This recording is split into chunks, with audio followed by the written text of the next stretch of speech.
Para empezar con la exposición de la célula, tomaremos en cuenta puntos como qué tipo de célula son, las funciones de las mismas células, la estructura interna de la célula y los organelos que la conforman. Para empezar la exposición de la célula, ¿qué es? La célula la conocemos como la cuarta unidad en la escala de la organización o jerarquía de los organismos. En cierto sentido, como sabemos en la anterior exposición, está primeramente el átomo, después la molécula, después los organulos y después viene la célula misma. Así que podemos tener en cuenta que la célula es un organismo demasiado pequeño en comparación a otros organismos vivos. Asimismo, la célula la podemos encontrar de dos tipos, las procariotas y las eucariotas. Principalmente las procariotas vinieron antes que las eucariotas, así que mayormente digamos que fue una evolución, aunque hoy en día se consideran como dos ramas diferentes. Asimismo, podemos empezar con las diferencias. Las procariotas tienen la ausencia de una membrana nuclear, mientras que las células eucariotas sí la tienen. Los organulos solamente en las procariotas presentan los ribosomas, mientras que las eucariotas presentan todos. Cuando hablamos de que presentan ribosomas, es que al no tener una membrana nuclear, toda el área o todos los organulos están, digamos, fuera de su sitio, en el sentido de que todo está unido en sí mismo. Es decir, que no hay una organización en los trabajos de los organulos en este cuerpo. Asimismo, las procariotas tienen una respiración anaeróbica o también puede ser una aeróbica, ya que pueden sobrevivir sin oxígeno. Cuando se habla de respiración sin oxígeno, aquí entra en juego el hidrógeno, ya que la respiración anaeróbica de estas células procariotas mayormente se hace con el hidrógeno. Asimismo, las células eucariotas necesitan oxígeno, por eso tiene una respiración aeróbica en la mayoría de sus casos. A su vez, la locomoción, o es decir, el movimiento de los mismos, se puede encontrar en las células procariotas como el flagelo, que el flagelo es un movimiento mayormente de un apéndice en forma de látigo, en el cual digamos que por la presión que hace genera una fuerza la cual le permite moverse en su superficie, mayormente en líquidos. A su vez, los eucariotas tienen el flagelo y los cilios.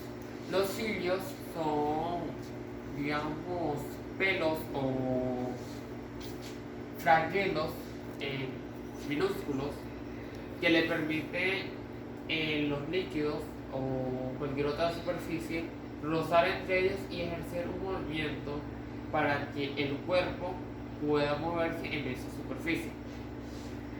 A su vez, la forma de reproducción la podemos encontrar en dos formas, la bipartición y la mitosis. Como sabemos, la mitosis es la división de ADN en diferentes cuerpos, es decir, se parte a la mitad, tiene una bipartición. Pero en el caso de la mitosis se divide el ADN. Y como sabemos, acá en el penúltimo punto, que es material genético, solamente se encuentra una molécula única de ADN. Así que la bipartición simplemente divide el cuerpo con la misma cantidad de ADN, ya que no hay una diferencia clara. Mientras que el material genético de los eucariotas se encuentra en los cromosomas, principalmente en el grupo. Así que la mitosis permite la clonación del ADN y en cierta parte crear dos células iguales. Y la bipartición es la división de estas mismas células, pero al tener solamente una molécula de ADN, crea una, digamos, una simple clonación, sin dando esfuerzo. A su vez, las mismas células eucariotas y procariotas tienen sus subtipos, en cierto sentido.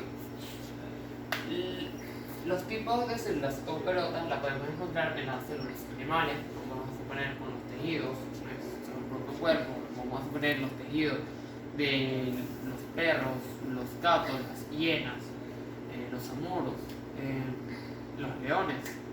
Todas estas células son células animales, provenientes de animales.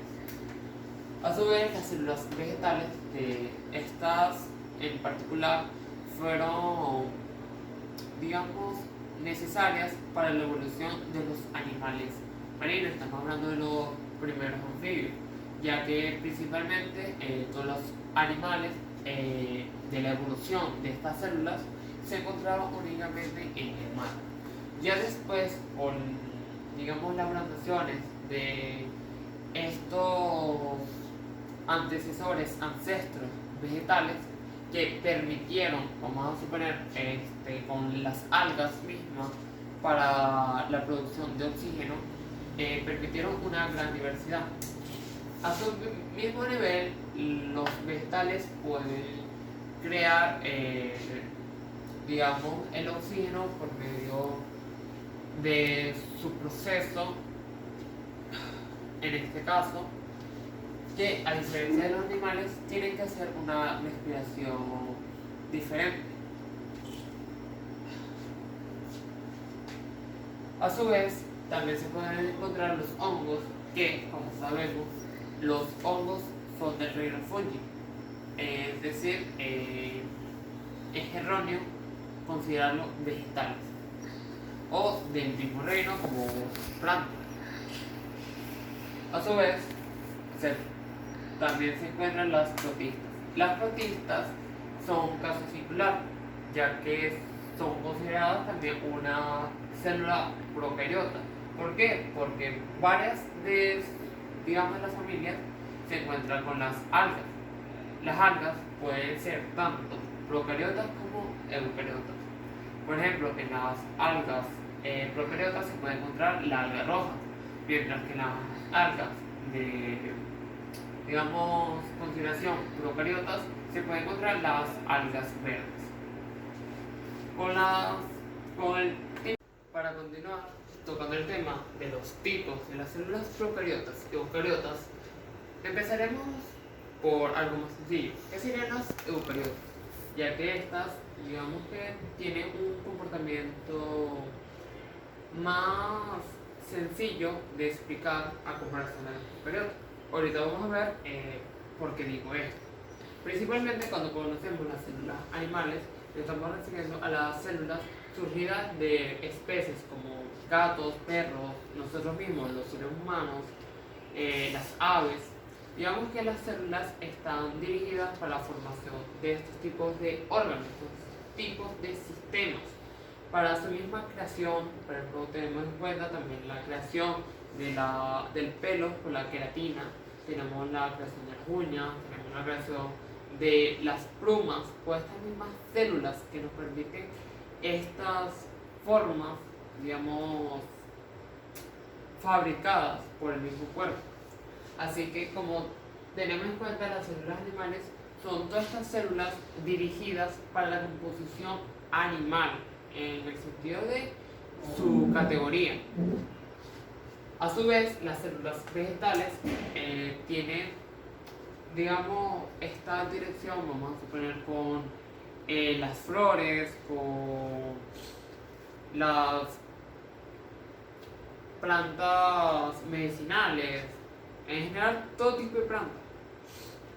Así que podemos tener en cuenta que las células vegetales están dirigidas para la formación de los tallos, de las hojas, de los pétalos, de su composición interna. Por ejemplo, estas flores que necesitan la polinización. Asimismo, también las células vegetales podemos hablar de la fotosíntesis, que es esa manera de que el mismo sistema de la planta pueda desarrollarse, utilizar su entorno para crecer, para obtener estos ingredientes, para así sobrevivir. Asimismo, podemos tener a los hongos, que como sabemos son totalmente diferentes a los vegetales en ciertos aspectos genéticos. ¿Por qué? Porque los hongos se dividieron de las plantas por varios antecedentes. Literalmente, ya la rama que divide estas dos categorías está muy lejanas para ser considerada una misma especie, aunque como sabemos a los hongos se les relacionan con los vegetales. Asimismo, las células de los hongos tienen sus mismos componentes. Por ejemplo, el mismo sistema de los hongos permite que se adapten a digamos, los sistemas de raíz de las plantas para así sobrevivir. ¿A qué me refiero con esto? Que las células de los hongos hacen una simbiosis con estas raíces para aprovecharse. Como sabemos, esta evolución permite que los hongos se aprovechen únicamente de las plantas, sin proporcionar algo a cambio.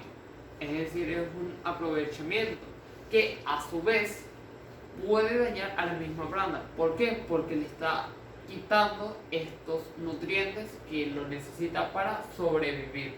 Así que digamos que las células de los hongos permiten que se pueda adaptar a estas condiciones. A su vez, las células protistas podemos tener a la alga azul. Estas algas azules son totalmente diferentes bueno, en este caso se consideraba antes una célula protista, aunque estaría también la alga roja. Cuando me refiero a alga azul es por las células procariotas. Digamos que cuando se habla de algas, se habla de la alga azul y de la alga roja como mayores exponentes. En las células protistas anteriormente entraba en esta categoría la alga azul, pero después fue, digamos, descartada al tener otra comparación genética con las células procariotas. Así que ese exponente primordial fue cambiado. En las células procariotas podemos tener a la alga roja como un representante firme que en su tiempo fue tomada como una base. Las células protistas son en cierta forma digamos una degeneración o un punto base en la filogenia. ¿Por qué digo esto? Porque el mismo término de protista se refiere a lo primitivo, a lo primigenio, que ya está en lo primordial, digamos, en la parte base, mayormente hablado. Así que podemos definir como células protistas a las células que carecen de una evolución continua o significativa, hablando más que la misma supervivencia. Asimismo, podemos continuar con los tipos de células procariotas. Tenemos los cocos, son una representación de las células procariotas. Son agentes bacterianos que tienen forma de esfera.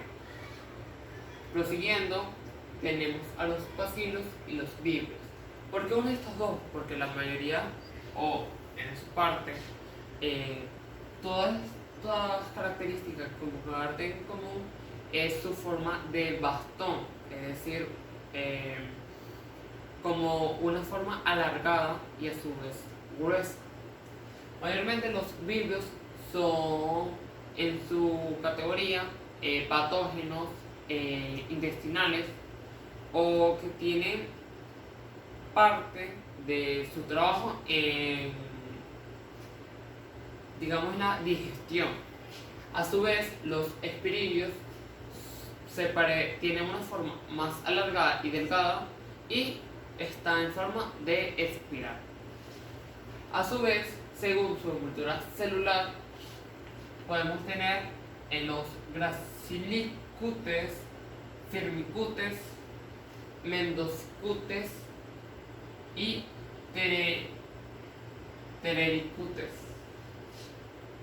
En parte, esos serían sus nombres característicos, pero se puede diferenciar por piel delgada, cobertura delgada, envoltura dura, envoltura rara y envoltura delicada. Su pared celular está, digamos, como dice su nombre, menor a la cantidad, digamos, necesaria para una célula procariota. Estas se pueden ver en las células Gram o bacterias Gram negativas, mientras que las duras se encuentran en las bacterias Gram positivas. A su vez, la piel rara se puede encontrar en las arqueas y la piel delicada en los microplasmas. Así que podemos tener en cuenta que las células procariotas son en su categoría mayormente idealizadas como arqueas, bacterias y algunos tipos de algas. Así que podemos considerar que sus clasificaciones mayormente se enfocan en la forma o en su composición de la pared celular, mientras que las eucariotas se clasificarían como por su función o por qué especie están trabajando. Para proseguir con el tema de las células, podemos tocar los organulos. Como sabemos, los organulos son los órganos de las células, que así se le puede decir. Aquí tomaremos en cuenta las células procariotas. Como sabemos, las células procariotas y eucariotas tienen sus diferencias, y asimismo los organulos de estos difieren mayormente en algunos trabajos, ya que, como sabemos, las funciones de estas dos son diferentes. A su vez, los organulos de los procariotas podrían, digamos, ser diversos, pero en este caso tomaremos los principales órganos, empezando por la membrana celular. Como sabemos, la membrana celular, como su nombre más o menos indica, esta tiene la función de mantener los organulos dentro de las células, y a su vez, esta también está anclada al citoesqueleto. ¿Qué quiere decir esto? El citoesqueleto, digamos que es la forma que obtiene la célula, es decir, si la célula es redonda, es gracias al citoesqueleto, es decir, la misma formación de esta. A su vez, la membrana sería lo que está interno y permite, digamos, esta protección para que los organulos dentro de la misma célula no salgan de esta. Así que vamos a suponer que la membrana sería como una malla protectora. A su vez, continuando, estará la pared celular, que es una capa resistente y rígida que soporta la ósmosis. Cuando se refiere a la misma ósmosis, se refiere a este proceso en el cual una, digamos, superficie, en este caso es un líquido, es una célula, mayormente está creado por ello, así que vamos a tomarlo como un líquido. Y esta, digamos que tiene la capacidad de ser semi-impermeable, es decir, que deja el paso o la salida de ciertas partículas, ya sea entrando o saliendo. Asimismo, se puede hacer caso, por ejemplo, al agua mineral, en el caso de estas, tienen los componentes ya sea explícitos, los minerales mismos, y estas están, digamos, en todo el agua.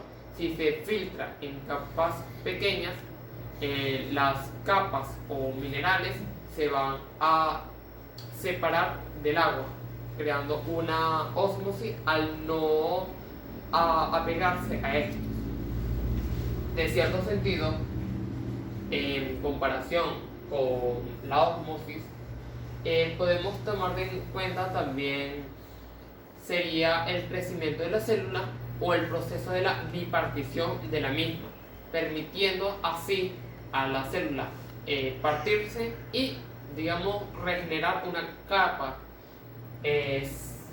o una capa celular, en este caso es la pared misma, para así no, digamos, romper o sacar los orgánulos internos de la misma. A su vez, el citoplasma es la dispersión coloidal dentro de la célula.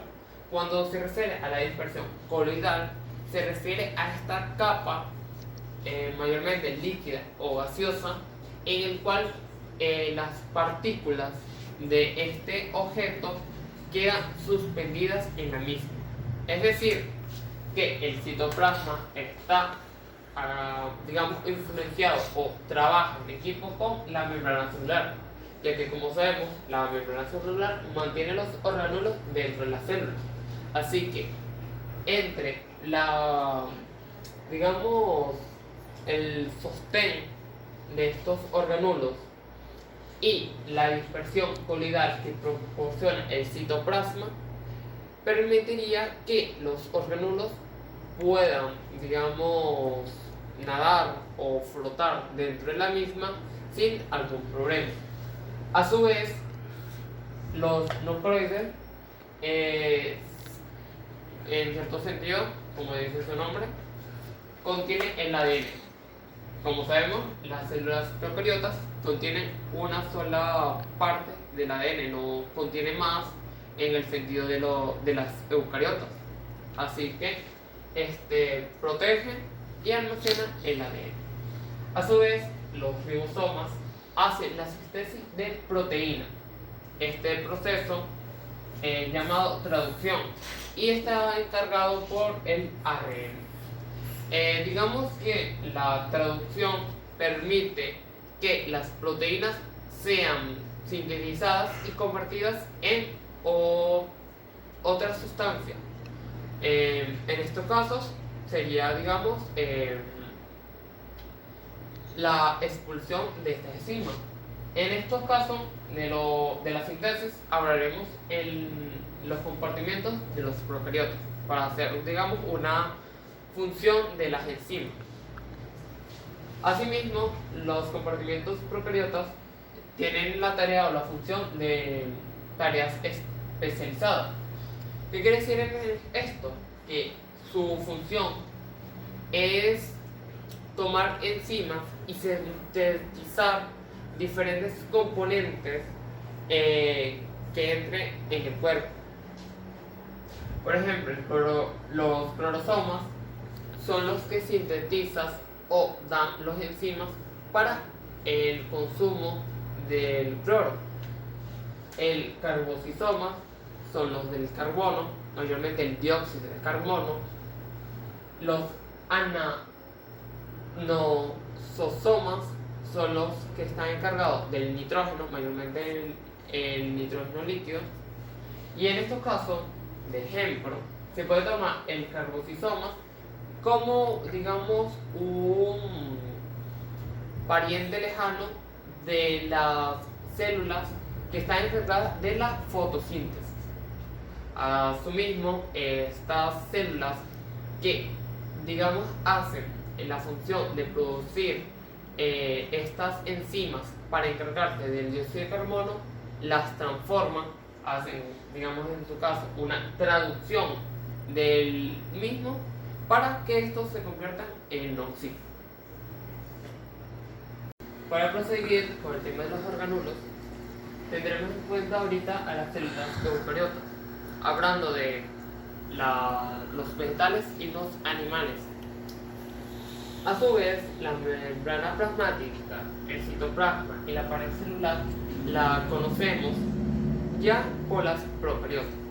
En este caso, la membrana plasmática es parecida a la pared celular, ya que, como sabemos, esta tiene la protección de los orgánulos y está integrada por el citoesqueleto. Así que podemos proseguir que ahora la membrana plasmática tiene como opción o como función la ósmosis, que como sabemos es la difusión semipermeable para dejar que estas partículas entren dentro de la célula eucariota. A su vez tenemos el citoplasma, que permite la dispersión de los orgánulos, y la pared celular, que en este caso está únicamente en las células vegetales, así que tiene una capa resistente y rígida que soporta la ósmosis. A su vez, la pared celular permite el flujo o el movimiento de las células vegetales. Así que, tomando en cuenta estos tres, estaría completa la estructura básica de la misma célula. A su vez, el flagelo y los cilios son únicamente de las células animales, y esta permite el movimiento de la célula a base en forma de látigo. Cuando se refiere a base, se refiere a que los dos, en cierto sentido, están formados o tienen forma de látigo en el caso de los flagelos, mientras que los cilios son mini látigos, o en estos casos pelos, que permiten que la célula pueda fluir o tener un movimiento consistente dentro del fluido, es decir, dentro de una sustancia líquida. A su vez, o prosiguiendo, están el núcleo y el nucleoide. En este caso, el nucleolo está dentro del núcleo, y como sabemos, el núcleo resguarda el código genético, mientras que en el nucleoide estaría, digamos, el ADN disperso en este mismo. En el caso de las células eucariotas, digamos que el ADN no es único, sino que va en cantidades mayores. Tiene un código genético que en forma alargada transmite mayor información. A su vez, está el aparato Golgi. El aparato Golgi es una de las, digamos, orgánulos con mayor funciones en esta parte. ¿Por qué? Porque tiene la modificación de las sustancias sintetizadas. A lo que se refiere a esto es que la misma, con lo obtenido de la ósmosis, lo procesa y lo convierte en otro producto. En este caso, podemos tomar en cuenta el cloroplasto, es decir, la síntesis del mismo cloro para obtener el cloro mismo. Prosiguiendo con el aparato Golgi, estaría la secreción celular, la producción de la membrana plasmática y la formación del lisosoma. Aquí podemos notar que el aparato Golgi produce la membrana plasmática, que es la que protege a los orgánulos, y los lisosomas ayudan a la secreción celular. ¿Por qué? Porque los lisosomas son estos enzimas digestivos que tiene la célula para hacer la función de, digamos, tener esta secreción. A su vez, y para terminar, los plastos. ¿Qué son los plastos? Estas están únicamente en las células vegetales y está encargada de la producción y almacenamiento de compuestos químicos para la función de células que usan los orgánulos de cloroplastos, leucoplastos y cromoplastos. ¿Qué significa esto? Que los plastos están encargados de la fotosíntesis. En estos casos, cuando se refiere a orgánulos de cloroplastos, leucoplastos y cromoplastos, se refiere a, digamos, a esta producción o consumo que se puede tener en el aparato Golgi. Por ejemplo, en los leucoplastos sería en el sentido del almidón. En estos casos también se consumen las proteínas o aceites, así que su modificación o sustancias sintetizadas para el consumo o separación del mismo para la creación de otros productos para el mismo beneficio de la célula estarían a cargo del aparato Golgi, mientras que los plastos ayudarían a la fotosíntesis o al crecimiento del mismo para su funcionamiento.